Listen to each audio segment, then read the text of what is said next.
Hello everyone, this is PM Chelapandi here. Today we will be exploring Lagrange's linear equation. So before we dive into solving this problem, it is essential to understand some fundamental concept of this problem. So first look at the problem. It is solve px square plus qy square is equal to z square, which means we have to say the general solution to this Lagrange's linear equation. Let's come to here. So this is the formula of general solution, right? So pi of u comma v is equal to 0 is the general solution formula for Lagrange's linear equation. Now let's come here. So we have to find out what is u and what is v by solving this equation, right? So before that, the first thing is we have to determine whether the given problem is in the form of Lagrange's linear equation or not. Okay, so first, what is Lagrange's linear equation form? So here we have, this is the Lagrange's linear equation form. It is PP plus QQ is equal to R.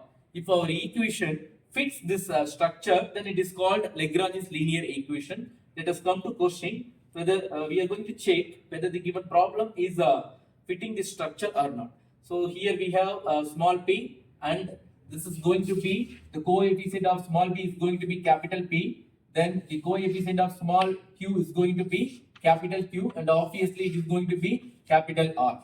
So obviously this given problem is fitting this structure, right? So the given problem follows the Lagrange's linear equation pattern. So we can start proceeding this sum.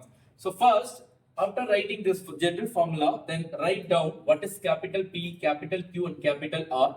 So after writing this, the first step is we have to write what is the auxiliary equation for Lagrange's linear equation. Because from this auxiliary equation, we are going to find out the solution. So first write down the auxiliary equation. It is nothing but dx by p is equal to dy by q is equal to dz by r. So we know very well what is p, what is q and what is r. So this is our pqr.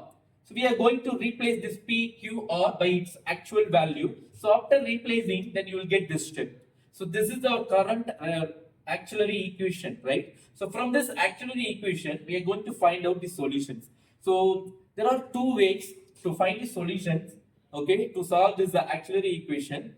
The first way is method of grouping, okay. In the second way is method of multiplier. You can choose both ways to solve this auxiliary equation. So the thing is, you have to understand which method we have to use for this given expression. So here, suppose if you can solve the given equation, if you can integrate the given equation in the easiest way, then you can choose a grouping method. Suppose if you feel the integration is difficult here, then you can choose a method of multiplier method. So I'm just looking at my equation whether the integration is easy or not. So it is very easy to integrate. So I'm going to choose a method of grouping method. Grouping method is nothing but we are going to separate this equation in pairwise. So pairwise means first 1, 2, this is the first pair, this is second pair, then 1 and 3 is the third pair. You can choose any pair, right? So first I have taken 1 and 2, the first 2 as pairs, right? So we just write here what is 1 and what is 2.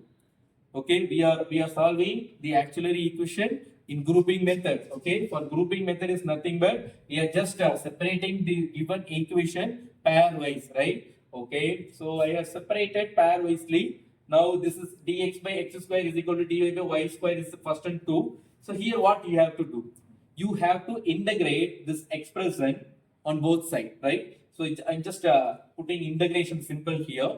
So this is common for all the problems. Once you have taken the first 2, then you have to start integrating in grouping method.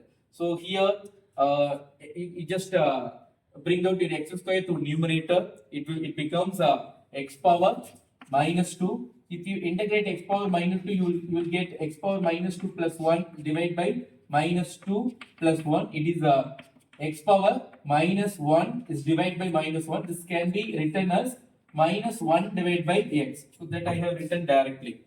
So similarly, you can do this for this expressions also. You will get minus 1 divided by y. So at the end, you have to have C constant 1. It is the integration property, right? So now I want to know what is constant 1. So for that I have to transform this term to this type. Then I will get constant 1. Let's come to, okay, successfully we have got what is the constant 1. Okay, our next job is we have to find out what is constant 2. To find constant 2, you have to take another pair, okay, from this equation. So I just have already have taken 1 and 2. This time I'm going to take 2 and 3. So I have taken 2 and 3. I just have written here. So the same thing which I have followed here. So there also I'm going to follow, which means I'm going to integrate this part with respect to y and z.